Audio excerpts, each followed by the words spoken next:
Scripture reading this morning is from Jeremiah 10, verse 13. It is he who made the earth by his power, who established the world by his wisdom, and by his understanding he has stretched out the heavens. The time of Vacation Bible School, when we realized we might need a little more services than we'd planned, I was telling my mom, well, I've got this devotion and it may be just a little long, but it's not really a sermon. Maybe it would work as kind of a sermonette if we could come up with something else to pair with it. So this is sermonette number 1 today. And she had an idea that would work for the second part. So it's a devotion I was kind of excited about when I first came up with it, and I've probably redone it about 12 times since then. Not kidding. So we've talked in the past about mathematical sequences, salt, space, language, science, written languages. So I thought maybe it was time to look at things that aren't visible or audible, more things that are invisible. So normally we think about what God created that we can see, but today in this sermonette we're going to look at the things we cannot see that God created. But first, a small advertisement for the guy that gave me the idea for this. Anybody remember the devotion I did from the Smarter Everyday guy? Yep, the backwards bicycle. I'd recommend anybody that likes science to follow him on YouTube. He's got a graduate degree in aerospace engineering. He's a full-time missile flight test engineer at the Redstone Arsenal. And not only does he do interesting videos about science, you can tell that he's got a religious background. And when I watched one of the videos long enough, I realized that he actually ends each video with a Bible verse.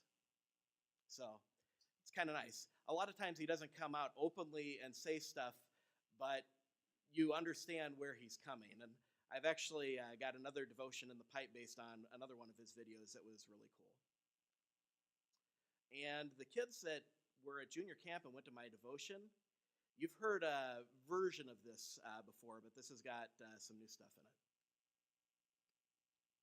So for all those well-educated in the church, especially the teachers, what's Clarke's third law?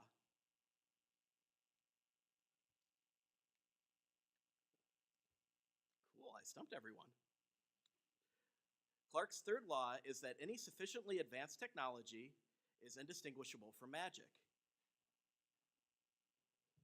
So when we're talking about God's invisible creation, we're going to be looking at that. It basically says if somebody's using advanced enough technology, it'll look like magic to someone else. So people right out of the 1960s could probably grasp an iPhone and that it's not a computer. However, iPhone 5S, which is a couple generations back now, but it is the equivalent of the raw computing power of every computer in the world in 1969. And that's not even counting the graphics, that's just the raw CPU chip. One chip and one 5S equal to everything they had in the world in 1969. But I bet you if one of those scientists for NASA had an iPhone, they wouldn't think it's magic. They would understand it's just a much more advanced technology than they could understand, but they would know it's not magic. However, what if you dropped an iPhone into Columbus's hands? Much more advanced. I'm sure he would consider it some type of magic. So Philip, if you can come out.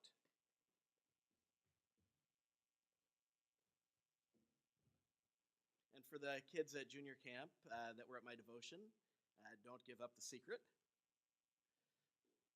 So notice that with these, they're attracted, but only up to a certain point, and then they repel.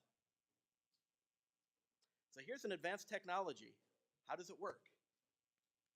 And to make it more interesting, if you twist it, it locks together. It makes it pretty hard to take off. Have to find the rest of that later. Please don't do that. Don't take it off the ends if you can. So if we didn't confuse anybody with those, Philip?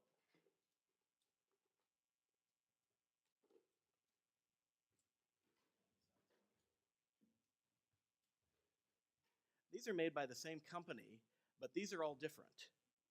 So if you can hand these around, these all work slightly differently than the other ones do.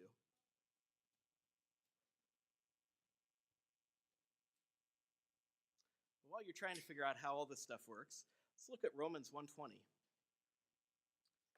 For since the creation of the world, God's invisible attributes, his eternal power and divine nature, having been clearly seen, being understood through what has been made, so that they are without excuse. So we know of God's power and attributes through what he's made. Consider that it's not just the physical, it's also the non-physical, and as per the title of the sermon, the invisible. We mentioned earlier that technology not close to what someone knows can look like magic. So maybe we better define magic. So when I looked it up, magic, by definition, is the power of influencing the course of events by using mysterious or supernatural forces.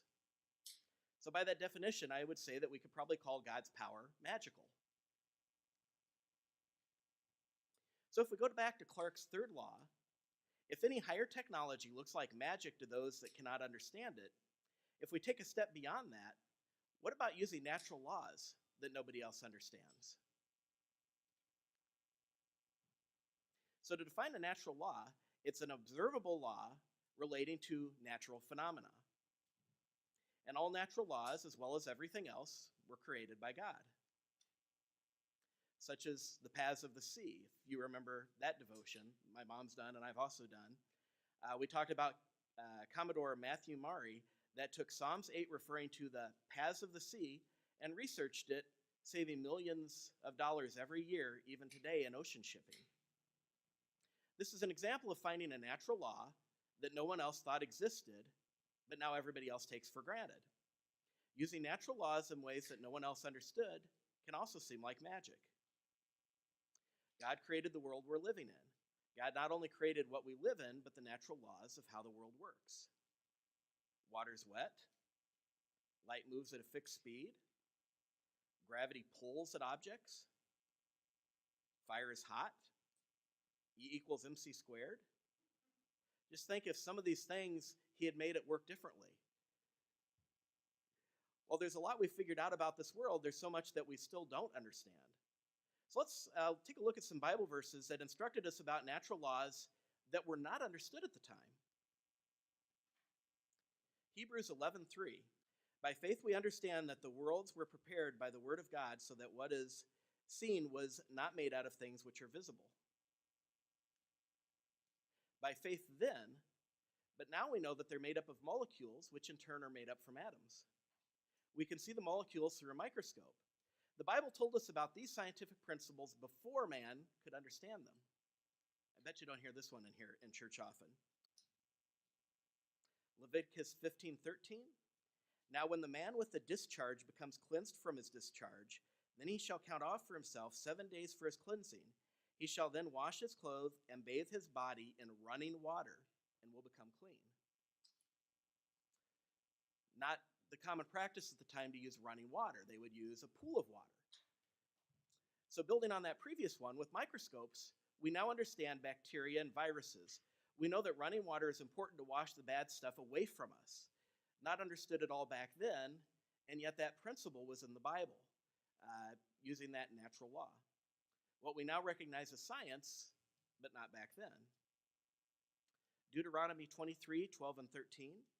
You shall also have a place outside the camp and go out there, and you shall have a spade among your tools. And it shall be when you sit down outside, you shall dig with it, and shall turn to cover up your excrement. Again, never heard this in church before, probably. So again, building on the one before, with what we now know from microscopes and disease, we know that our waste products have a lot of bacteria, viruses, and parasites that our body was able to eject, and that we would want to keep away from where we could come in contact with it again. According to scientists, there is more bacteria in one session of waste than the amount of all humans that have ever lived on the planet Earth. Those were examples of natural laws that information was given about in the Bible to keep us safe, but have now been proven by science. Here's a couple more that aren't as cut and dry. So Joshua 6, 2a, 3 and 5. The Lord said to Joshua, "See, I have given Jericho into your hand. You shall march around the city, all the men of war circling the city once. You shall do so for 6 days. Also 7 priests shall carry 7 trumpets of ram's horns before the ark. Then on the 7th day you shall march around the city 7 times, and the priests shall blow the trumpets. It shall be that when they make a long blast with the ram's horn, and when you hear the sound of the trumpet, all the people shall shout with a great shout, and the wall of the city will fall down flat, and the people will go up, every man straight ahead." God's direct intervention? Did God use his power to bring down the walls because they did what he said? Or did God direct Joshua in using natural laws he built into the world? Christian scientists think we have pieces to know how some of this might have happened, assuming it was natural laws. If the city was built on a poor foundation, and then there was a lot of mechanical resonance, marching, as well as audio resonance, the shofar and yelling, that could have caused the walls to collapse. Anybody study Tesla? Great scientist. A lot of people now believe that a lot of what Edison put forth was actually stolen, at least his later discoveries was stolen from Tesla. But he did a lot of stuff that we still can't figure out today. Like, he knew how to power electronic devices through the air from far away. Nobody's figured out how he did any of his testing anymore. All of that was disappeared. But in this case, he had an experiment. He created a device that fit in his pocket, and he shook a brand new building with it that was still girders. And he's like, well, this is kind of cool. And he goes, the brownstone that I live in, I found out that's actually rooted into granite foundations. So he took and tried it in his own apartment, and he shook, they say, about 12 blocks or more of the city of Manhattan with a device that fit in his pocket using mechanical resonance. Now, some people today say that was a tall story.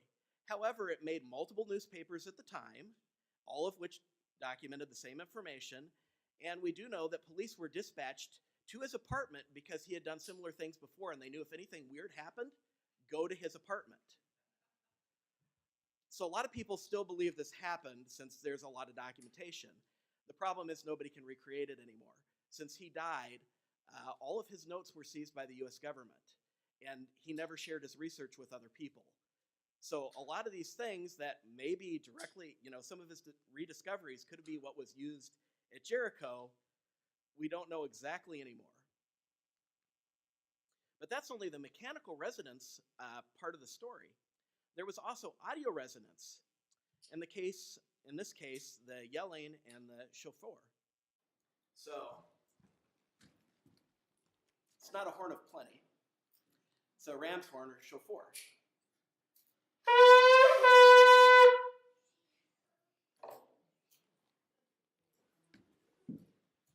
And it's been a long time since I played trumpet, so believe me, I'm not getting out of that what most people probably could.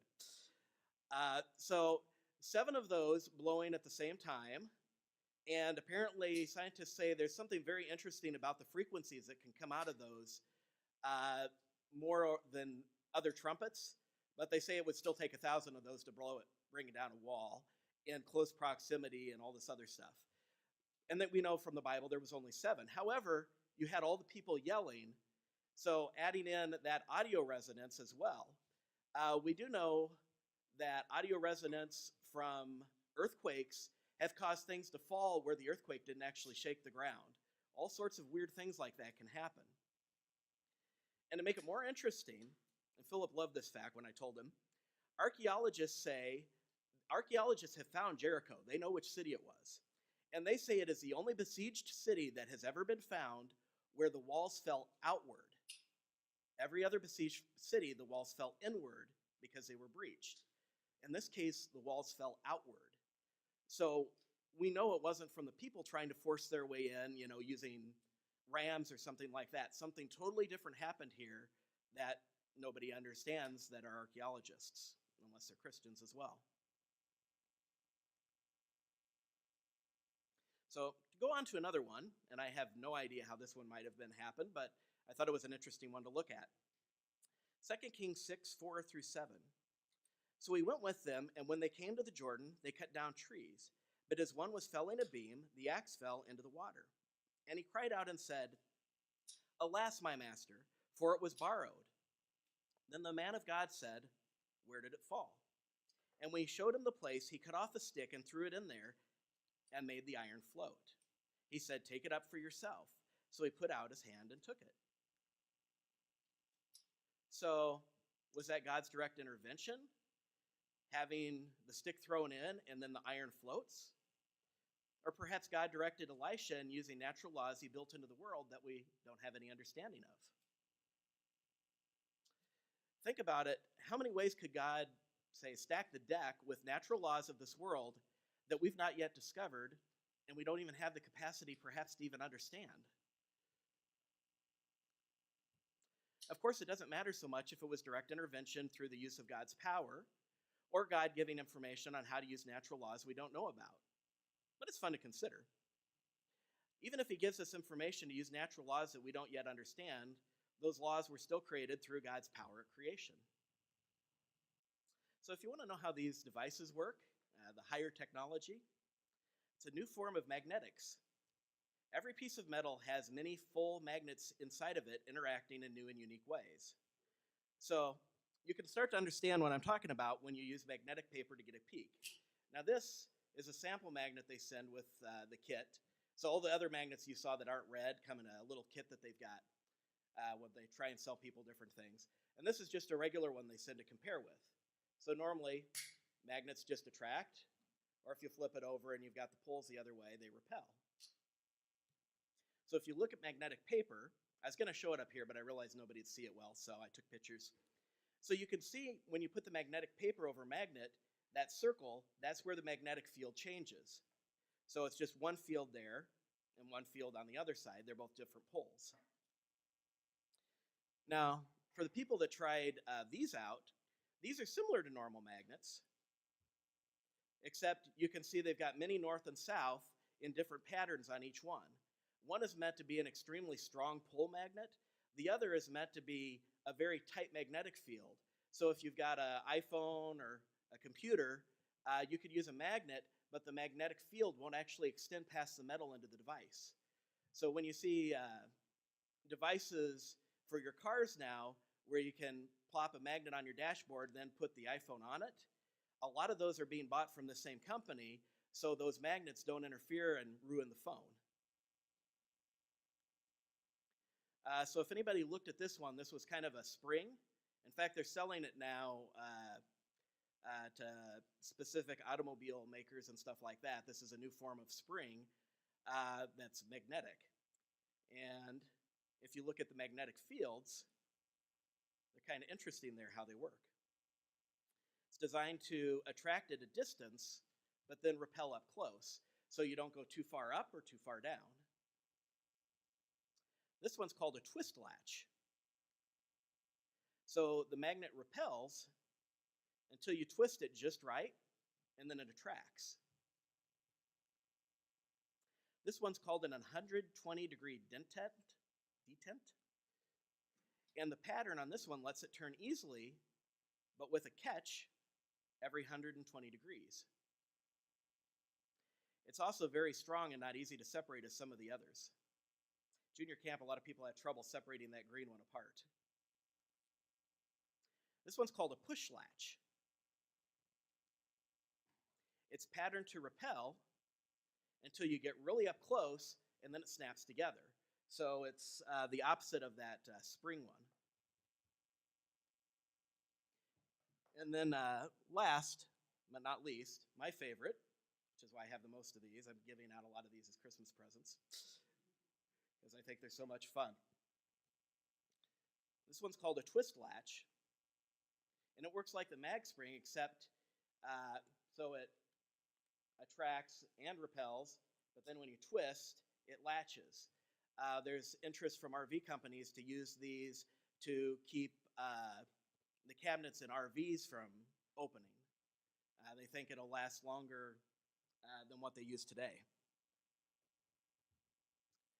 But I thought it was a neat idea of advanced technology that it's very difficult to figure out if you're only used to normal magnets, and I love playing with magnets. So God created not just physical things, but also the rules of how the universe works. Those we've discovered, and those we haven't. Those we understand, and those that we don't yet. So let's peek one more time at the scripture from Jeremiah 10:13, and perhaps you'll have some different insight this time when it talks about what's been made and established. Remember, it's not just the physical things, but also the laws of the universe that God created in his wisdom. It is he who made the earth by his power, who established the world by his wisdom, and his understanding he has stretched out the heavens.